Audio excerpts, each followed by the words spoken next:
Astaghfirullah. Bismillahirrahmanirrahim. Assalamualaikum warahmatullahi wabarakatuh. Bihamdillahi wassalatu wassalamu ala rasulillah wa ala alihi wa sahbihi wa mawalah wa la hawla wa la quwata illa billahi wa ba'du.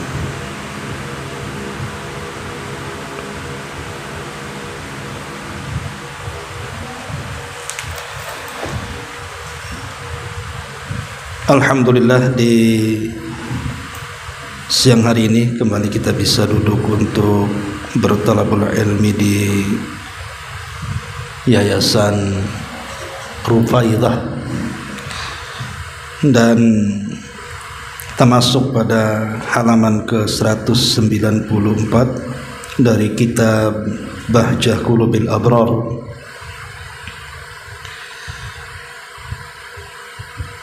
yang menjelaskan tentang hadis-hadis singkat tetapi memiliki makna yang padat. Pada poin ke-58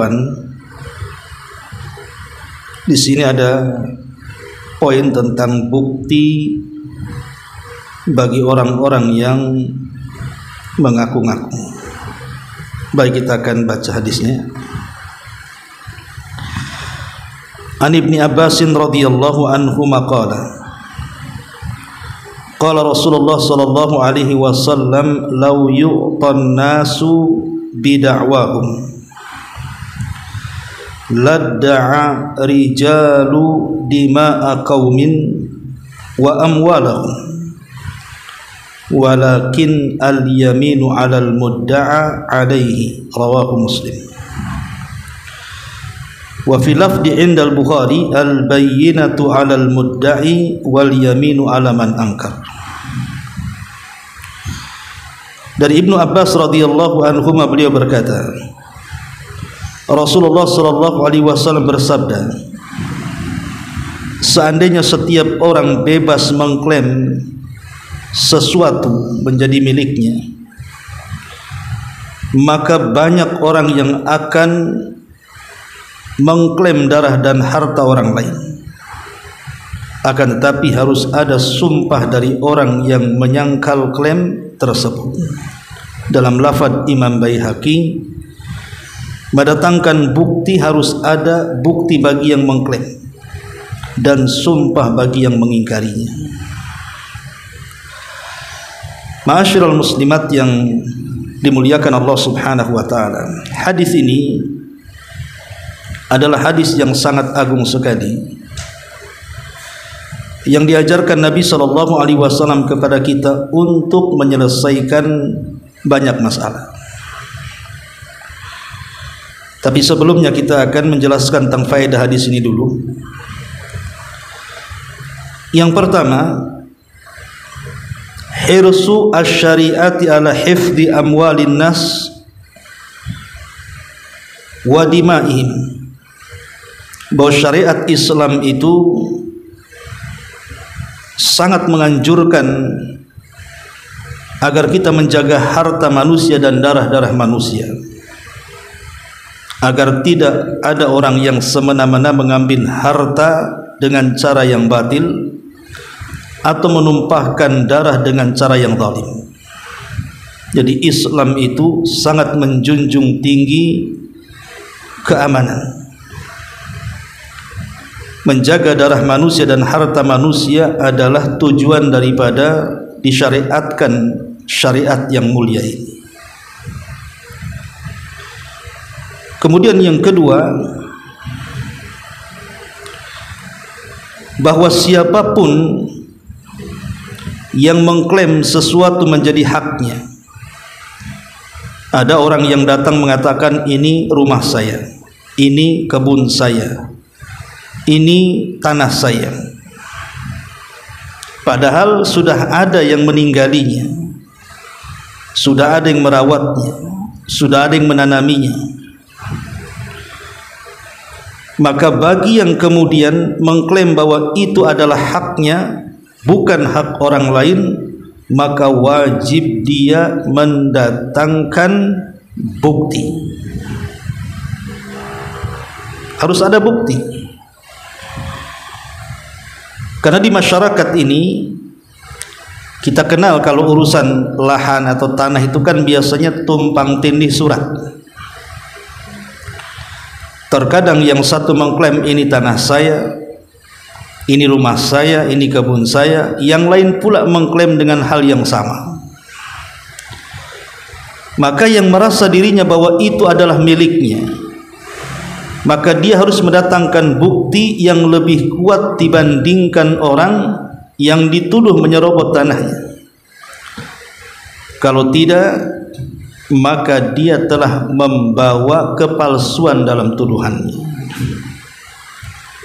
Sebaliknya, orang-orang yang mengingkari, maka dia harus bersumpah.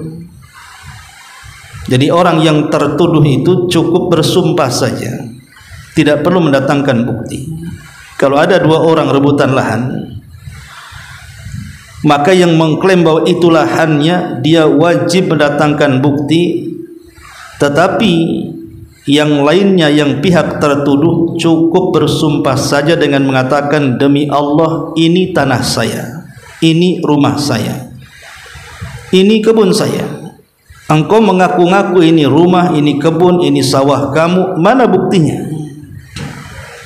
Begitulah syariat Islam, tidak bisa semena-mena. Sebab kalau seandainya seseorang berhak mengklaim sesuatu menjadi miliknya tanpa bukti, maka darah manusia bisa tertumpah, harta manusia bisa diambil dengan cara yang zalim, dan ini kezaliman yang nyata. Dan banyak sekali contoh umpamanya yang terjadi di negeri kita saja, di Batam sini. Berapa banyak akibat rebutan lahan, kemudian yang satu menyewa preman, yang satu menyewa preman, akhirnya berkelahi, ada pula yang mati di situ, ada yang dipukul di situ. Atau lebih jauh daripada itu, dia mengambil hak orang lain. Yang bukan tanahnya dirampas menjadi tanahnya, yang bukan kebunnya diklaim bahwa itu kebunnya. Maka berapa banyak harta manusia akan terzalimi di sini. Bahkan boleh jadi orang yang tertuduh menjadi tersangka. Bisa saja kemudian dia dimasukkan penjara padahal dia di pihak yang benar. Itu karena tidak ada kaedah yang disebutkan dalam hadis ini. Ma'asyiral muslimat yang dimuliakan Allah Subhanahu wa taala. Makanya di sini kewajiban seorang hakim, dia harus teliti betul kepada orang yang bersengketa. Jangan sampai kemudian dia berat sebelah. Karena sudah sering saya katakan, hakim itu kan ada 3 macam. Ada hakim itu memiliki pengetahuan tapi disesatkan pengetahuannya karena dunia. Mungkin orang berkasus soal lahan, disogoknya hakim ini, akhirnya membela salah satu dari kedua. Siapa yang mendatangkan keuntungan dia bela. Maka ini hakim di neraka, kata Rasul. Kemudian yang kedua, hakim jahil, tidak punya pengetahuan, tidak punya wawasan. Kemudian dia berhukum dengan kejahilannya, maka dipastikan dia tidak berhukum dengan keadilan. Kemudian yang ketiga, hakim yang penuh dengan pengetahuan dan memutuskan dengan keadilan, maka ini hakim di sorga. Maka ini penting sekali bahwa ketika ada kasus yang satu mengklaim, yang satu mengingkari, kemudian dibawa kepada mahkamah pengadilan, maka sekali lagi seorang qadhi ataupun hakim harus sebijak mungkin meneliti bukti-buktinya, baru kemudian memutuskan setelah berdoa kepada Allah Subhanahu wa taala. Ma'asyiral muslimat yang dimuliakan Allah Subhanahu wa taala. Di sini Nabi sallallahu alaihi wasallam mengatakan, seandainya setiap orang bebas mengklaim sesuatu menjadi haknya, maka akan banyak orang-orang yang mengklaim darah dan harta orang lain. Akan tetapi harus ada sumpah dari orang yang menyangkal klaim tersebut, dan dalam riwayat yang lain yang mengklaim harus mendatangkan bukti. Seperti apa buktinya? Ma'asyiral muslimat yang dimuliakan Allah Subhanahu wa taala, di antara jenis bukti yang harus dihadirkan adalah asy-syahadah, adanya persaksian. Karena pada umumnya yang namanya saksi itu biasanya bisa mengungkap kebenaran dan juga mengungkap kejujuran orang yang menuduh atau pendakwah tadi. Jadi saksi itu penting. Makanya kemudian di dalam Al-Qur'anul Karim, ketika Allah Subhanahu wa taala bicara tentang saksi atas perzinahan, Allah Subhanahu wa taala mengatakan wallati ya'tinal fahishata min nisaikum fastashhidu 'alaihinna arba'ata minkum. Dan para perempuan yang melakukan perbuatan keji, artinya zina, di antara perempuan-perempuan kalian, hendaklah terhadap mereka ada 4 saksi di antara kamu yang menyaksikannya. Jadi tuduhan saja itu tidak cukup, menuduh saja tidak cukup, mengklaim itu tidak cukup, harus ada saksi. Dan saksi dalam tuduhan zina ini harus ada 4 orang, dan 4-empatnya menyaksikan saat dia berzina. Kalau seandainya dia tidak menyaksikan, mungkin di satu ruangan memang dua-duanya membuka aurat, membuka baju, tapi yang satu di kursi sebelah kanan, yang satu di kursi sebelah kiri, maka persaksiannya ditolak. Jadi betul-betul harus menyaksikan saat dia berzina. Saat dia melakukan persetubuhan itu dia harus menyaksikan, dan saksinya tidak cukup 1, harus 4. Kenapa demikian? Karena Islam itu sangat menjaga darah. Sebab kalau seandainya seorang pezina ini dia orang yang sudah menikah, maka hukumannya dalam Islam tidak main-main. Dia dirajam sampai mati, artinya meneteskan darah di sini. Makanya tidak sembarangan menuduh orang si fulan berzina kemudian dihukum rajam. Harus ada saksi. Saksi itu harus 4, dan 4-empatnya melihat. Kalau tidak melihat tidak bisa, atau mungkin 1 melihat, 3 tidak melihat, tidak bisa. Harus 4. Makanya ini juga bisa meredamkan konflik dalam rumah tangga. Tidak boleh suami asal menuduh istrinya berzina atau selingkuh, dan tidak boleh juga sebaliknya, karena harus mendatangkan 4 saksi. Kalau hanya sekedar WA, umpamanya ada chatting di WA, rayuan-rayuan gombal dan begitu seterusnya, maka itu tidak bisa dijadikan bukti bahwa si anu telah berzina. Inilah syariat Islam demi menjaga darah manusia supaya orang tidak mudah dihukum. Maka harus mendatangkan bukti-bukti. Lah salah satu bukti itu adalah adanya saksi. Sebab kalau dia tidak mendatangkan bukti, justru yang menuduh harus dicambuk 80 kali dalam Islam. Ma'asyiral muslimat yang dimuliakan Allah Subhanahu wa taala. Begitu juga contoh yang lain dalam penerapan yang berkaitan dengan harta. Contoh umpamanya jual beli, pinjam meminjam, sewa menyewa, dan yang semacamnya. Maka dalam masalah ini harus ada kesaksian 2 orang laki-laki, atau 1 laki-laki 2 perempuan. Bisa 2 orang laki-laki, atau kalau tidak ada 2 orang laki-laki, laki-laki 1 tidak apa-apa, tapi perempuan 2. Dan itu disebutkan di dalam Al-Quran surah Al-Baqarah ayat 282, wastashhidu syahidaini mir rijalikum fa illam yakuna rajulaini farajulu wa imra'atan mimman tardawna minasyuhada. Dan persaksikanlah dengan 2 orang saksi laki-laki di antara kalian. Jika tidak ada saksi 2 orang laki-laki, maka boleh seseorang laki-laki dan 2 perempuan di antara orang-orang yang kamu sukai dari para saksi yang ada. Jadi dalam hal sewa menyewa saja ataupun jual beli itu harus ada saksi. Umpamanya nih, seseorang transaksi jual beli, hendak membeli rumah.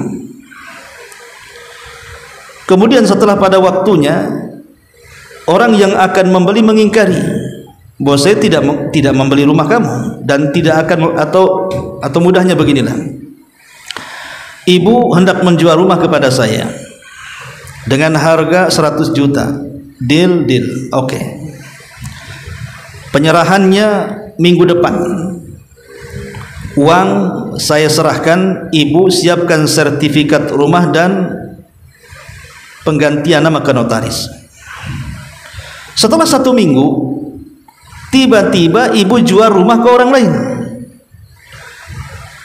dengan alasan bahwa penawaran yang kedua lebih tinggi umpamanya.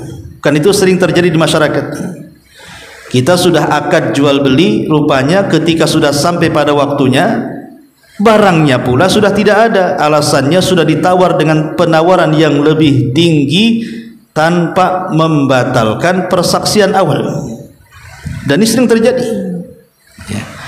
Maka kalau terjadi seperti ini, maka saya berhak untuk membatalkan penjualan rumah ibu ke pihak kedua walaupun lebih tinggi, karena saya lebih awal untuk membelinya. Kenapa dijual kepada orang? Dengan cara apa? Saya harus mendatangkan 2 saksi. Pertama, 2 laki-laki, atau kalau tidak ada 1 laki-laki 2 perempuan. Kalau seandainya bisa bersaksi karena dia juga menyaksikan saat akad, maka jual beli ke pihak kedua bisa dibatalkan. Lah inilah pentingnya untuk meredam konflik, karena bisa saja terjadi permusuhan akhirnya. Nah, ini contoh bukti-bukti adalah harus didatangkan saksi. Ma'asyiral muslimat yang dimuliakan Allah Subhanahu wa taala. Dan bukti-bukti lain yang lainnya banyak. Pamannya kalau dalam rumah ada sertifikatnya, tanah ada sertifikatnya, kebun ada sertifikatnya, sawah ada sertifikatnya, dan begitu seterusnya. Itu juga salah satu daripada bukti bahwa ini adalah milik saya. Karena begini, dahulu di zaman para sahabat ada seseorang yang bernama Sa'id ibnu Zaid. Sa'id ibn Zaid ini satu di antara 10 sahabat yang dijanjikan masuk surga, dan dia juga menikah dengan adik daripada Umar bin Khattab namanya Fatimah. Dijelaskan dalam Sahih Muslim, ada seorang wanita namanya Arwa bintu Uwais. Ada seorang wanita tua namanya Arwa bintu Uwais. Tiba-tiba dia mengklaim bahwa Sa'id ibn Zaid sudah mengambil tanahnya. Maka Sa'id ibn Zaid ketika itu menolak dan mengatakan, saya tidak mengambil tanah ibu itu, katanya. Ini tanah-tanah saya. Saya sudah lama menempati tanah ini. Bahkan saya sudah memakmurkan tanah ini. Tiba-tiba wanita itu datang kepada saya dan menuduh dia bahwa saya mengambil tanah dia. Kata Said, ini tanah saya bukan tanah dia. Kenapa saya dituduh mengambil tanahnya? Akhirnya berselisihlah Arwa bintu Uwais ini dengan sahabat Sa'id ibn Zaid radhiyallahu anhu, sampailah kepada Khalifah Marwan ibnu Hakam. Jadi Marwan ibn Hakam selaku hakim kemudian memanggil keduanya, memanggil Arwa bintu Uwais dan memanggil Sa'id ibn Zaid tentang siapa kepemilikan tanah ini. Karena pihak tertuduhnya adalah Sa'id, dia dituduh oleh Arwa bintu Uwais mengambil tanahnya, padahal kata Sa'id, ini tanah saya. Akhirnya kemudian Khalifah Marwan pun mengatakan kepada Sa'id, wahai Sa'id, adakah bukti ini adalah tanah? Ada bukti ini tanah. Kata Sa'id, memang saya tidak ada bukti, tapi ini tanah milik warisan orang tua saya. Kenapa tiba-tiba perempuan itu datang dan mengklaim tanahnya dan saya dituduh mengambil tanahnya? Tapi kata Hakam ibn Marwan, bukankah Nabi mengatakan bahwa orang yang mengaku tanahnya harus punya bukti? Kemudian Khalifah Marwan ibn Hakam mengatakan kepada Arwa bintu Wais ini, maukah kau bersumpah bahwa itu tanah? Maka Arwa bintu Wais mengatakan, saya siap bersumpah bahwa itu tanah saya. Maka akhirnya kemudian Sa'id pun mengatakan di hadapan Khalifah Marwan ibn Hakam, dia mengatakan, wahai Khalifah, tidakkah kau mendengar Nabi SAW bersabda, man akhada sibran minal ardi zulman tawwaqahu Allahu ila sab'i aradin. Siapapun yang mengambil sejengkal saja dari tanah secara zalim, maka dia akan digantungkan 7 lapis bumi di lehernya pada hari kiamat. Maka Khalifah Marwan mengatakan, kalau begitu aku tidak akan bertanya lagi kepadamu soal bukti. Maka Sa'id bin Zaid akhirnya merelakan tanah itu kepada wanita tadi. Tapi dia mengatakan seperti ini. Apa kata Sa'id bin Zaid ini? Dia berdoa kepada Allah, Allahumma in kanat kadhibatan fa umma basarah waqtulha fi ardiha. Ya Allah, jika wanita itu benar dan aku yang salah, atau jika wanita itu dusta dan dia tidak jujur dengan tuduhannya kepadaku, ya Allah, butakan matanya. Ya Allah, bunuh dia di tanah yang ia tuduhkan kepadaku. Subhanallah. Ini bukan doa biasa, yang berdoa para sahabat nih. Sahabat Nabi SAW berdoa seperti ini, ya Allah, butakan matanya, kemudian wafatkan dia di kebunnya kalau memang dia berdusta. Subhanallah. Maka dijelaskan dalam Sahih Muslim, setelah Sa'id bin Zaid ini berdoa seperti itu, maka disebutkan fama matat hatta dhahaba basaruha thumma bayyana hiya tamshi fi ardiha id waqa'at fi hufratin famata. Maka wanita ini betul-betul akhirnya dibutakan matanya ketika dia berjalan di tanahnya, tiba-tiba dia terpeleset masuk ke dalam lubang dan Allah wafatkan dalam lubang itu. Lihat, terkadang kezaliman ini harus dipahami bahwa ada dosa yang hukumannya itu terkadang cash di dunia sebelum akhirat. Kata Nabi SAW, ma min dzambin ajjalallahu uqubatahu fid dunya qabla al-akhirati. Tidak ada dosa yang disegerakan hukumannya di akhirat, di dunia sebelum akhirat. Apa itu? Al-baghyu, kezaliman. Karena dia sudah berbuat zalim, dia mengklaim bahwa itu tanahnya dan Sa'id telah mengambilnya, padahal itu bukan tanahnya dan memang milik Sa'id bin Zaid. Berarti dia zalim, mengambil hak orang, kan begitu. Itulah kata Nabi SAW, kalau setiap orang dengan serampangan mengklaim itu milik dia, maka dia akan menghalalkan darah dan harta orang. Akhirnya tanah yang harusnya milik Sa'id bin Zaid ini dirampas oleh wanita tadi secara zalim. dan Sa'id tidak bisa apa-apa, tetapi dia hanya bisa berdoa kepada Allah Subhanahu wa taala, jika wanita itu berdusta maka butakan matanya dan bunuhlah dia di tanahnya. Akhirnya Allah kabulkan. Dari sini ingat, jangan pernah menzalimi siapapun, dan jangan coba-coba melakukan kezaliman dengan mengklaim itu tanah dia, itu rumah dia, itu kebun dia, itu sawah dia, kalau dia tidak punya bukti kuat tentang kepemilikan.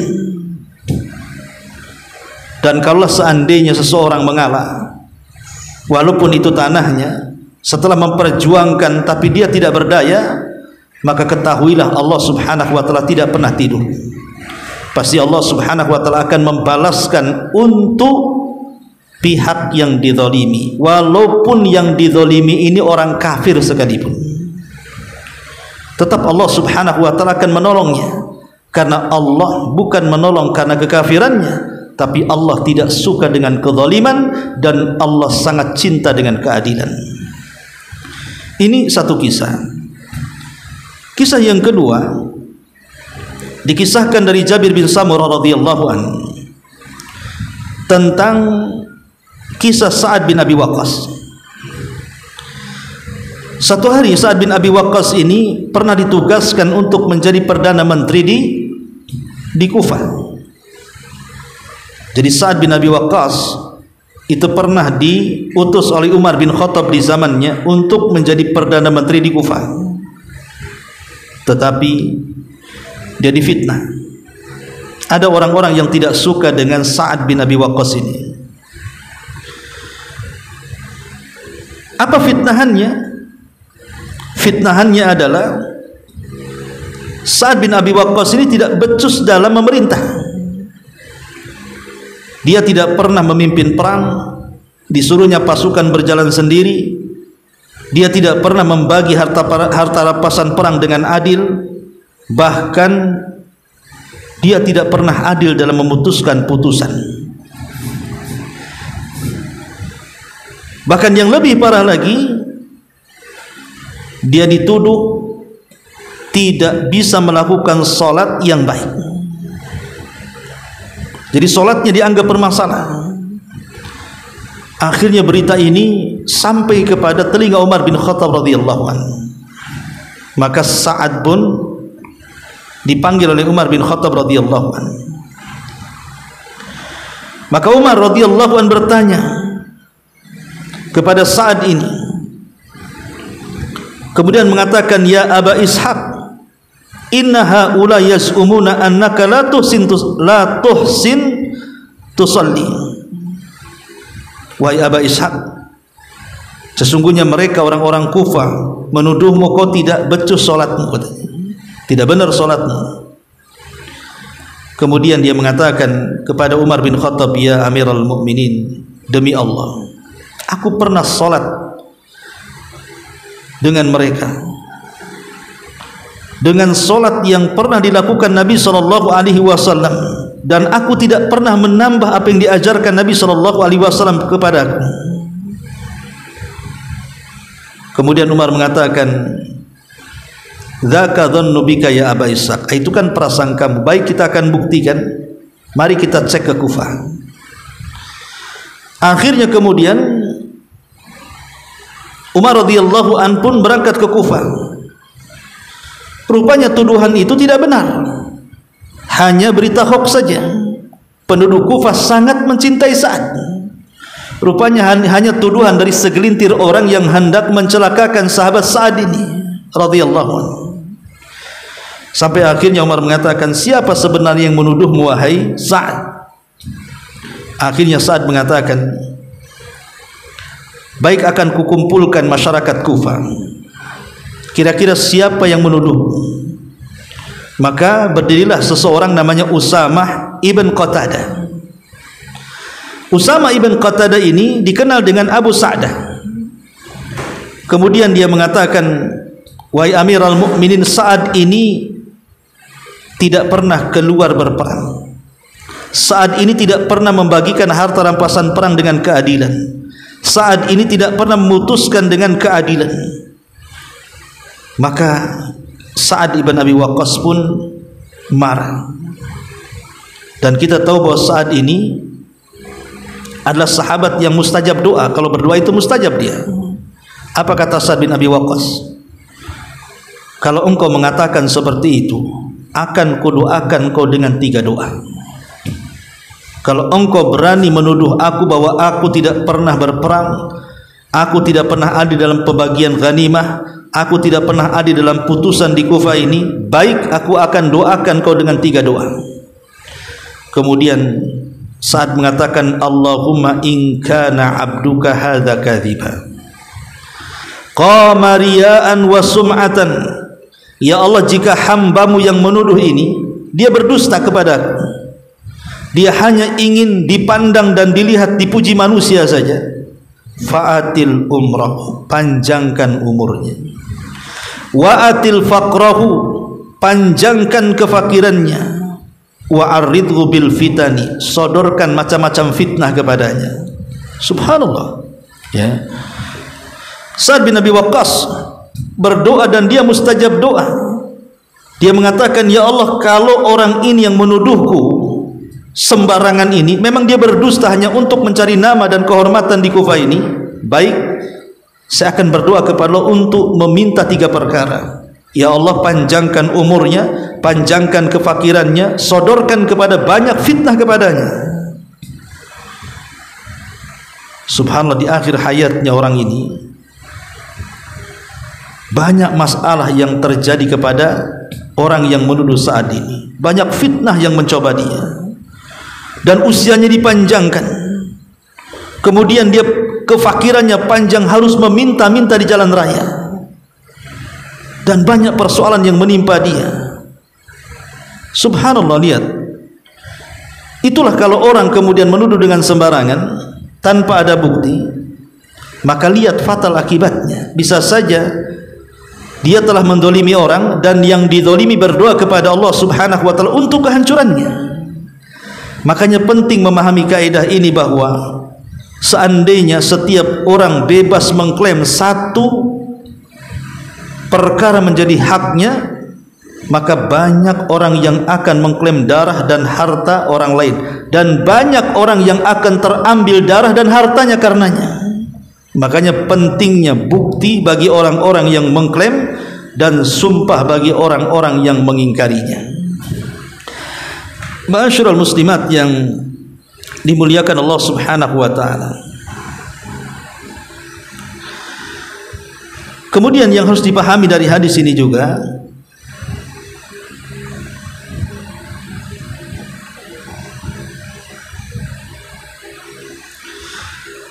tentang ada bersumpah.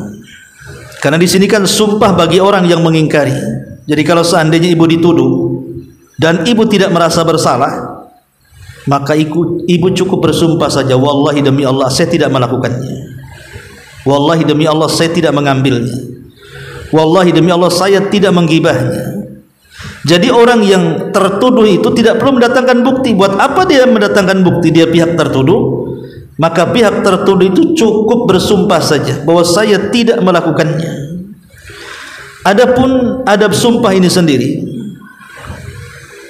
jika hendak meminta seseorang untuk bersumpah, maka disunnahkan bagi sang hakim atau yang semisalnya untuk menasihati terlebih dahulu sebelum dia bersumpah, memberikan peringatan tentang ancaman bagi orang yang bersumpah palsu. Ini sudah kewajiban seorang hakim. Dan orang yang merasa dituduh dan harus bersumpah, dia harus introspeksi. Kalau memang dia salah, jangan bersumpah bahwa dia tidak salah. Kalau dia melakukannya, jangan bersumpah tidak melakukannya. Makanya pentingnya seorang hakim menasihati. Jangan sampai berdusta atas nama sumpah palsu. Kenapa demikian? Nabi mengatakan, man halafa ala yamini sabrin liyaqtati abiha ma lam ri'im muslim laqiyallahu wa huwa alaihi ghadban. Barang siapa yang bersumpah dengan sumpah yang memiliki nilai hukum untuk merebut harta seorang muslim, dia akan bertemu dengan Allah dalam keadaan Allah murka kepadanya. Jadi sumpah saja tidak sembarang. Kalau kita memang merasa mengambil, jangan bersumpah. Akui saja bahwa ini bukan milik saya, ini bukan tanah saya. Memang betul saya lama di sini, tapi ini bukan tanah saya. Memang betul saya tinggal lama di rumah ini, tapi bukan milik saya. Betul saya mengelola kebun ini sudah puluhan tahun, tapi memang ini bukan punya saya. Akui saja. Jangan sampai kemudian bersumpah, demi Allah ini tanah saya, demi Allah ini rumah saya, demi Allah ini. Ingat, kalau sampai dia bersumpah untuk menguasai, apalagi kemudian dia memalsukan bukti-bukti, dia memalsukan, pamannya dia nembak surat-surat gitulah supaya terkesan memang itu miliknya. Kata Nabi SAW, laqiyallahu wa huwa alaihi ghadban, maka dia akan berjumpa dengan Allah Subhanahu wa taala dalam keadaan Allah murka kepadanya. Ma'asyiral muslimat yang dimuliakan Allah Subhanahu wa taala, makanya jangan sembarang orang itu bersumpah, karena sumpah di zaman sekarang persis kata Nabi sallallahu alaihi wasallam, ala wa qauluz zur, ingat, hati-hati, jangan bersumpah dengan sumpah yang palsu. Sumpah palsu itu sudah menjadi kebiasaan terutama di dunia pengadilan. Terkadang ingin memenangkan sebuah kasus, dia bayar orang untuk bersaksi dan bersumpah. Dia membeli orang ataupun dia menyewa pengacara dengan uang yang banyak, dengan yang pandai lisan bicaranya, kemudian bersumpah-sumpah bahwa itu miliknya, kemudian disodorkan bukti-bukti, padahal bukti itu sebenarnya buatan dia untuk mengelabui hak milik orang lain dan berpindah kepadanya. Ini sebuah kezaliman. Tidak boleh. Kalau seandainya satu jengkal tanah saja kita ambil, nanti pada hari kiamat dikalungkan 7 lapis bumi, bagaimana satu rumah berapa jengkal itu? Bagaimana satu kebun yang hektaran? Bagaimana satu sawah gitu ya, yang hektaran tanahnya? Berapa jengkal yang akan dikalungkan pada hari kiamat? Jangan memikir sesaat demi kenyamanan kehidupan dunia. Dunia ini akan fana, akan meninggalkan kita. Dan kita harus mempertanggungjawabkan semua apa yang kita lakukan di dunia, terutama soal kezaliman kepada orang lain. Karena kezaliman kepada orang lain, sekalipun di dunia kita bertobat, Allah tidak akan pernah meninggalkannya sampai orang yang dizaliminya memaafkannya, atau akan terjadi kisos pada hari kiamat, sehingga pahala yang sudah kita tumpuk-tumpukkan hilang dan diserahkan kepada orang yang kita zalimi. Ma'asyiral muslimat yang dimuliakan Allah Subhanahu wa taala, dan juga harus dipahami bahwa putusan hakim itu berdasarkan pengetahuannya. Jadi hakim ini bukan Tuhan yang mengetahui semua konflik masalah yang dihadapinya. Hakim ini kan tugasnya melihat kasus, dia hanya melihat dohirnya. Terkadang orang yang berselisih ini kan masing-masing bawa pengacara, atau yang satu lemah, yang satu kuat, yang satu tidak pandai bicara, yang satu pandai bicara. Hakim ini hanya memutuskan perkara zahir. Makanya Nabi SAW mengatakan saat dia sedang memutuskan sebuah perkara, apa kata Rasul? Innama ana basyarun, sesungguhnya saya adalah manusia biasa. Wa innakum takhtasimuna alayya, dan kamu memperdebatkan perkara kalian di hadapanku. Wa la'alla ba'dukum an yakuna alhana bi hujjatihi min ba'din, boleh saja seseorang di antara kalian lebih fasih bicaranya daripada yang lainnya ketika menyampaikan argumen. Fa aqdhiya lahu ala nahwi ma asma, sementara saya akan menghukum berdasarkan apa yang saya dengar. Jadi kalau sekelas Nabi SAW saja, dia bukan Tuhan, Nabi bukan Tuhan, Nabi tidak tahu konflik orang, kecuali setelah masing-masing yang berkonflik itu berargumen, yang satu mengatakan begini, yang satu mengatakan begitu, kemudian Rasul memperhatikannya. Mana yang lebih kuat hujahnya, maka Rasul SAW akan memperberatnya, artinya akan mendukungnya. Mana yang lemah hujahnya, maka Nabi SAW tidak akan kemudian membelanya. walaupun seandainya yang lemah ini di pihak yang benar, kemudian yang kuat bicaranya di pihak yang salah. Karena Nabi kan tidak tahu mana yang salah, mana yang benar. Apalagi di zaman sekarang kan, yang namanya pengacara itu kan luar biasa kalau sudah ngomong itu. Dia bisa memutarbalikan yang benar ke yang salah ke yang benar. Sehingga terkadang membingungkan hakim, sehingga tugas hakim itu hanya menghukumi secara zahir. Apa yang dilihat, apa yang didengar, itulah yang diputuskan. Makanya kata Nabi SAW, kalau seandainya kalian yang bersilat lidah ini memperjuangkan perkara batil menjadi benar, maka siap-siap kalian akan duduk di bara api neraka. Makanya ini juga perhatian bagi para pengacara nih, nasihat bagi para pengacara. Jangan karena Anda pandai bicara kemudian menyampingkan keadilan manusia hanya untuk meraih kehidupan dunia saja. Kehidupan dunia sesaat. Anda membela-bela yang salah, akhirnya jadi menang, dan yang benar akhirnya kalah. Karena bahayanya apa? Bisa saja kemudian Anda merampas aset orang. Ketika kemudian yang benar itu mempertahankan hartanya tapi menjadi kalah gara-gara Anda, berarti harta dia akan diambil secara zalim oleh klien Anda, ya. Ataupun mungkin dia punya rumah, terampas rumahnya. Mungkin dia konteknya mungkin rebutan waris, terampas hartanya, terampas kemudian ininya. Maka zalim merampas orang lain. Akhirnya Anda sedang melindungi kejahatan. Bukankah Nabi SAW melaknat awamuhdisan, orang-orang yang melindungi kejahatan? Tidak boleh kita melindungi kejahatan. Maka katakan yang benar, itulah yang akan diselamatkan Allah Subhanahu wa ta'ala. Lah ini yang harus dipahami tentang hadis ini, ya. Baik, sedikit kita baca syarah daripada hadis ini yang dijelaskan oleh pengarang di sini. Hadis ini, kata beliau, sungguh agung kedudukannya. Hadis ini merupakan landasan utama dalam urusan peradilan dan hukum-hukum terkait dengan persengketaan. Karena sesungguhnya peradilan di antara manusia hanyalah terjadi ketika adanya perselisihan. Seperti seseorang yang mengaku bahwa dirinya memiliki hak atas orang lain, lalu orang tersebut mengingkarinya, atau seseorang yang mengaku bahwa dia telah terbebas dari hutang yang pernah menjadi tanggungannya atas orang lain. Maka Nabi SAW menjelaskan tentang satu prinsip untuk menyelesaikan perselisihan di antara mereka dengan hadis ini. Ibu utang piutang dengan orang, kemudian ketika orang yang menagih datang, dan biasanya di masyarakat saat ngutang itu kan kayak orang kalah judi kan, Bu, melas-melas gitu ya, kesian, muka sedih gitu ya. Itu waktu ngutang kan, Bu, ya. Tapi ketika disuruh bayar utang, dia jadi galak tuh biasanya, sehingga kita bingung tuh. Dia yang ngutang, dia pula yang galak. Harusnya yang galak itu kan yang punya uang.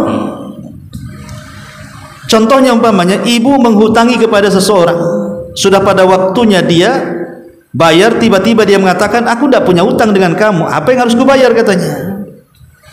Maka di sini ibu harus mendatangkan bukti. Nih buktinya, ada perjanjiannya, ada kwitansinya, ada notarisnya. Nih buktinya, ada saksinya, 2 orang laki-laki atau 1 laki-laki 2 perempuan.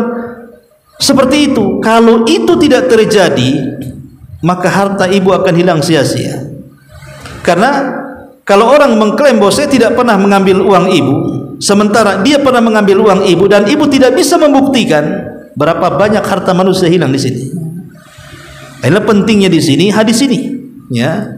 Makanya kata beliau, barang siapa yang mengklaim sesuatu, baik berupa benda, kemudian hutang piutang atau hak-hak lain, serta hal-hal yang terkait dengan hak-hak tersebut atas orang lain, lalu orang tersebut mengingkarinya, maka hukum asal hak tersebut adalah milik orang yang mengingkari.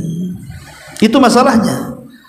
Kalau ibu tidak bisa mendatangkan bukti, berarti apa? Memang dia tidak pernah pinjam uang, padahal dia pinjam uang. Masalahnya hilanglah uang kita jadinya. Makanya dalam hutang piutang itu harus jelas, ada bukti, datangkan saksi. Apalagi uangnya banyak, ya, uangnya sampai 50 juta, 100 juta kan sayang kalau sampai hilang, ya. Kemudian orang yang mengaku ini, jika ia membawa bukti yang menunjukkan atas haknya, maka hak tersebut adalah miliknya dan dihukumi bahwa ia adalah haknya. Namun jika dia tidak membawa bukti, maka tidak ada yang bisa dia dapatkan kecuali sumpah orang tersebut. Demikian pula barang siapa yang mengklaim bahwa ia terbebas dari hak orang lain atasnya, sedangkan pemilik hak mengingkari pernyataannya dan mengatakan hak tersebut masih ada, belum terselesaikan, maka seandainya orang yang mengaku tadi tidak menunjukkan bukti pelunasan atau pembebasan tanggungan, berarti hak tersebut masih tetap atasnya menjadi tanggungannya.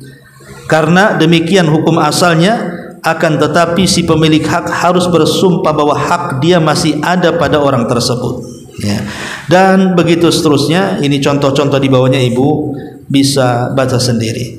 Wallahu a'lam bishawab. Ini diantara keterangan singkat dari poin ke-58. Sebelum saya tutup, silahkan kalau ada yang mau bertanya.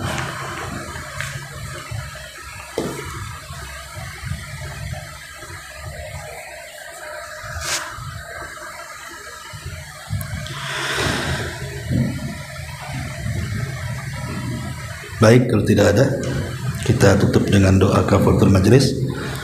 Subhanallah bihamdika, asyhadu an la ilaha illa anta, astaghfiruka wa atubu ilaik. Allahu ta'ala alam. Assalamualaikum warahmatullahi wabarakatuh.